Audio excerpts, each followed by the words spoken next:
जननी जन्म सौख्यानां वर्धनी कुलसंपदां पदवी पूर्व पुण्यानां लिख्यते जन्म पत्रिका गजाननं भूतगणादिसेवितं कपित्थजम्बो फलसारपक्षितम् उमासुतं शोकविनाशकारणं नमामि विघ्नेश्वर पादपङ्कजं नीलाञ्जन समाभासं रविपुत्रं यमागर्जं छायामार्ताण्ड सम्भूतं तं नमामि शनीश्वरं काहध्वजाय विद्महे खड्गहस्ताय धीमहि तन्नो मन्द प्रचोदयात्. உலகெங்கும் வாழக்கூடிய நெக்ஸ்ட் ஜென் நேயர்கள் அனைவருக்கும் வணக்கம். நான் உங்கள் டாக்டர் வி ராஜ்குமார் சிவாச்சாரியார் பேசுகிறேன்.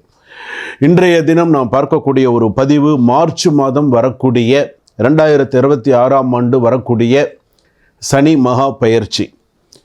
எல்லாருக்கும் ஒரு சந்தேகம் இருக்கும், சனி பயிற்சி முடிஞ்சிடுச்சு சார் அப்படின்னு. இல்லை, வாக்கியம் வஞ்சகப்படி நம்ம திருநள்ளாருடைய கணக்குப்படி, திருநள்ளார் ஆலய கணக்குப்படி, வாக்கிய பஞ்சாங்க முறைப்படி விசுவாசு வருஷம் மாசி மாதம் 22ஆம் தேதி 6/3/2026 வெள்ளிக்கிழமை நாழிகை 4:51 காலை 8:26 மணிக்கு புரட்டாதி நட்சத்திரம் 3ஆம் பாதம் கும்பராசியிலிருந்து புரட்டாதி நட்சத்திரம் 4ஆம் பாதம் மீனராசிக்கு சனி பகவான் பிரவேசிக்கிறார். இதுதான் நிதர்சனமான உண்மை.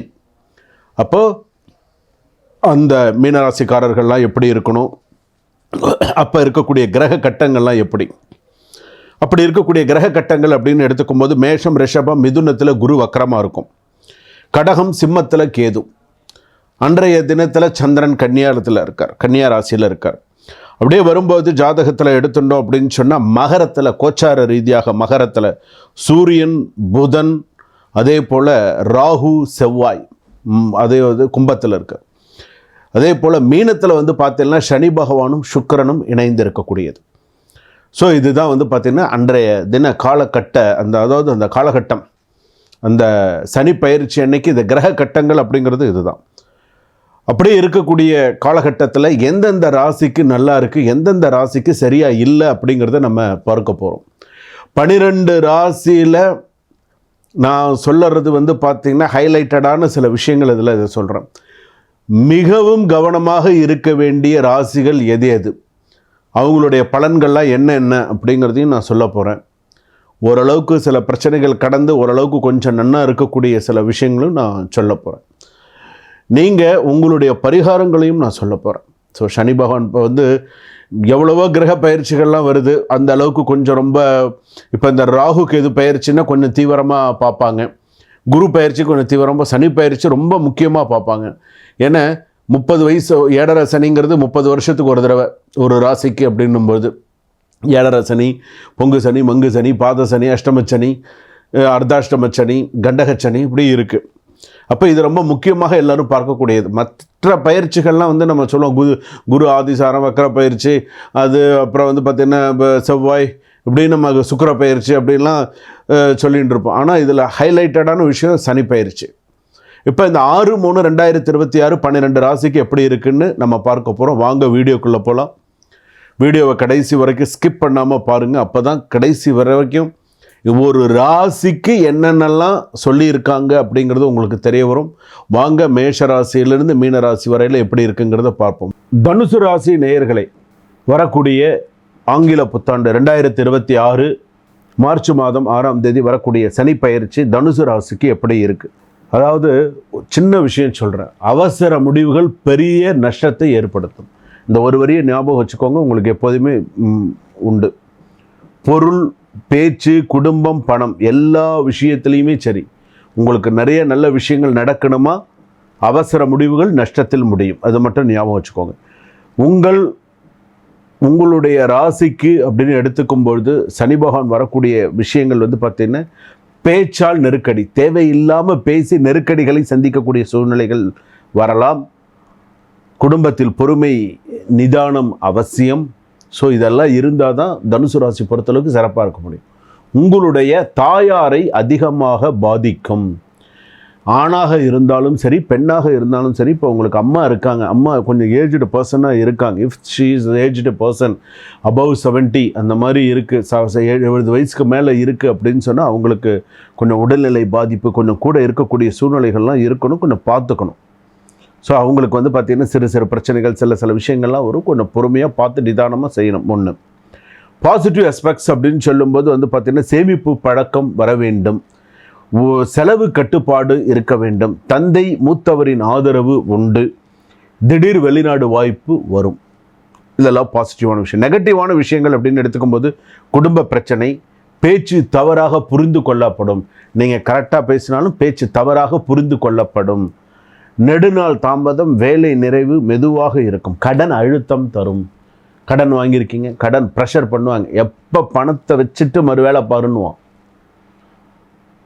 கொடுத்தவன் கேட்க தான் கேட்பான், ஒன்றும் பண்ண முடியாது. ஆனால் அந்த கடன் அழுத்தம் அப்படிங்கிறது ஒரு ப்ரெஷர் உங்களுக்கு அதிகமாக இருக்கும். இது ஒரு தனியாக ஸ்ட்ரெஸ் ஓடிண்டே இருக்கும் மனசில். ரெண்டாவது பணம் கேட்ட இடத்துல நம்மளால் கொடுக்க முடியலையே, சரியான நேரத்தில் கொடுக்க முடியலையே, செய்ய முடியலையே அப்படின்னு.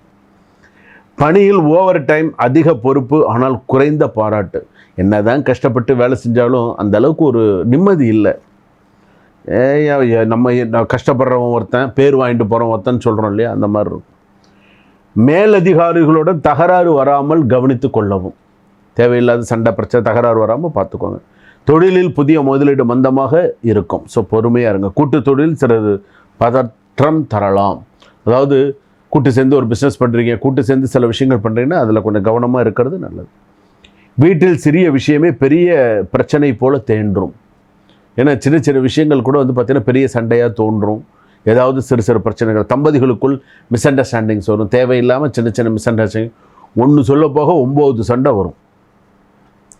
வயதானவர்கள் உடல் நலத்தை கவனித்து கொள்ள வேண்டும். பொறுமையை வைத்தால் எல்லாமே சரியாக இருக்கும். ரெண்டாவது வந்து பார்த்திங்கன்னா முக்கியமாக லவ் அண்ட் ரிலேஷன்ஷிப் அப்படின்னு எடுத்துக்கும் பொழுது தேர்ட் பர்சன் உள்ள நுழையிறதுக்கான வாய்ப்புகள் உண்டு. கவனமாக இருங்க. சொல்வது செய்வது எதிர்மாறாக புரிந்து கொள்ளப்படும். உறவில் பலம் பெறுவது பொறுமை, உண்மை. ஸோ சில விஷயத்தில் கவனமாக இருங்க. சேமிப்பு மிகவும் முக்கியம். நான் இப்போவும் சொல்லிட்டேன். ஒரு வீடு, பிளாட், இடம் வாங்க போகிறீங்கன்னா குட் டைம் அல்ல, கிடையாது, நல்ல நேரம் கிடையாது, வேண்டாம், இப்போ வாங்க வேண்டாம், பொறுமையாக வாங்கிக்கலாம். கடன் வாங்கினால் பரபரப்பு அதிகம். கடன் வாங்கினீங்க அப்படின்னு சொன்னால் பிரச்சனை அதிகம், பார்த்து வாங்குங்க. தங்கம் வாங்க நல்ல தினங்களை பார்த்து வாங்கவும். இப்போ ஒரு கோல்டு வாங்க போகிறீங்கன்னா கூட ஒரு நல்ல நாள் பார்த்து குரு ஹோரையில் வாங்குங்க. படிப்பில் வந்து பார்த்திங்கன்னா மாணவ மாணவிகளுக்கு கான்சன்ட்ரேஷன் குறையும். ஒரு தடவை 10 தடவை சொன்னால் ஒரு தடவை கேட்பாங்க, அந்த மாதிரி இருக்கும். எக்ஸாம்லாம் ஸ்லோவாக இருக்கும். ஆனால் முயற்சி இருந்தால் டாப் ஸ்கோர் பண்ணலாம், இல்லைன்னா முடியாது. லீகல் கோர்ட் இஷ்யூலாம் பார்த்திங்கன்னா வழக்கு நடந்தால் சமாதான பேச்சு நல்லது. வழக்கு நடந்துருக்குன்னு சொன்னால் சமாதானமாக போகிறது நல்லது. கோர்ட்டு டிலேஸ் அதிகமாகிறதுக்கான வாய்ப்புகள் உண்டு. பழைய சட்ட பிரச்சனைகள் தீர்வு தாமதமாகும். உங்களுடைய மெடிக்கல் பிரச்சனை அப்படின்னு சொல்லும்போது மெடிக்கல் ஹெல்த் ரெமடிஸ்லாம் பார்த்தீங்கன்னா வயிறு சம்பந்தமான, பற்கள் சம்பந்தமான, இடது பக்கம் தோல் பட்டை சம்பந்தமான பிரச்சனைகள் எழலாம். பிபி சுகர் உள்ளவர்கள் கவனமாக இருக்கவும். சில பேருக்கு வந்து பார்த்தீங்க அப்படின்னு சொன்னால் யுரினரி இன்ஃபெக்ஷன்ஸ் வரதுக்கான வாய்ப்புகள் நிறையா இருக்குது. சில பேருக்கு வந்து பார்த்தீங்க அப்படின்னு சொன்னால் இந்த சனி, அதாவது அமாவாசை வரும்போது, அமாவாசை சனிக்கிழமையில் அமாவாசை இந்த மாதிரிலாம் வருதுன்னு வச்சுக்கோங்களேன், அந்த நாளில் எள் விளக்கு ஏற்றி வழிபாடு செய்தால் நல்லது. இந்த சனிப்பெயர்ச்சிக்கு அப்புறம் சனிக்கிழமையில் அமாவாசை வருது, ஞாயிற்றுக்கிழமையில் அமாவாசை வருதுன்னா அதை பயன்படுத்தி விளக்கேற்றுவது நல்லது. காக்காவுக்கு, கருப்பு நாய்களுக்கு, இதுக்கெல்லாம் வந்து பார்த்திங்கன்னா உணவு வைப்பது நல்லது. கருப்பு ஃபுல்லாக பிளாக் டாக்ஸ் சொல்கிறீங்களே, கருப்பு நாய் வீட்டில் வளர்க்குறவங்களாம் இருக்காங்க, அந்த நாய்க்கு சாதம் வைக்கிறது, காக்காய்க்கு சாதம் வைக்கிறது, இதெல்லாம் ஒரு சிறப்பான விஷயம். அந்த காலத்துலலாம் செஞ்சுட்டு இருந்தால் இப்போல்லாம் எல்லாம் வேலைக்கு போயிட்டு இருக்கிறதுனால சில பேர்லாம் அது செய்கிறதுக்கு டைம் கிடையாது. உங்கள் வீட்டில் அருகில் இருக்கக்கூடிய சனீஸ்வரன் கோவில் இருந்தால் கூட நீங்கள் சென்று வழிபடலாம். நீங்கள் கோயிலுக்கு போகிறீங்க, போய் வழிபாடு பண்ணுறீங்க, சில விஷயங்கள்லாம் நீங்கள் பண்ணுறீங்கன்னு சொன்னால் அப்படியே நீங்கள் பண்ணினீங்க அப்படின்னு சொன்னால் சிறப்பு. ஸோ அதெல்லாம் பண்ணுங்கள். அடுத்ததாக வந்து பார்த்தீங்க அப்படின்னு சொன்னால் குலதெய்வ வழிபாடு முக்கியமாக பண்ணுங்கள். வண்டி வாகனங்களில் நிச்சயமாக கவனமாக போகணும், கவனமாக வரணும். மணி கொடுக்கல் வாங்கல், பணம் விஷயங்களில் ரொம்ப கவனமாக இருக்கிறது நல்லது. ஷேர் மார்க்கெட்டில் கவனமாக இருக்கிறது நல்லது. சில விஷயங்களில் எது செய்யணும் எது செய்யக்கூடாதுன்னு யோசித்து செய்கிறதும் நல்லது. தனுசு ராசி பொறுத்தளவுக்கு 65% நல்லா இருக்குது. மிச்ச விஷயங்கள் கவனமாக இருங்க. சுபம், வாழ்க வளமுடன்.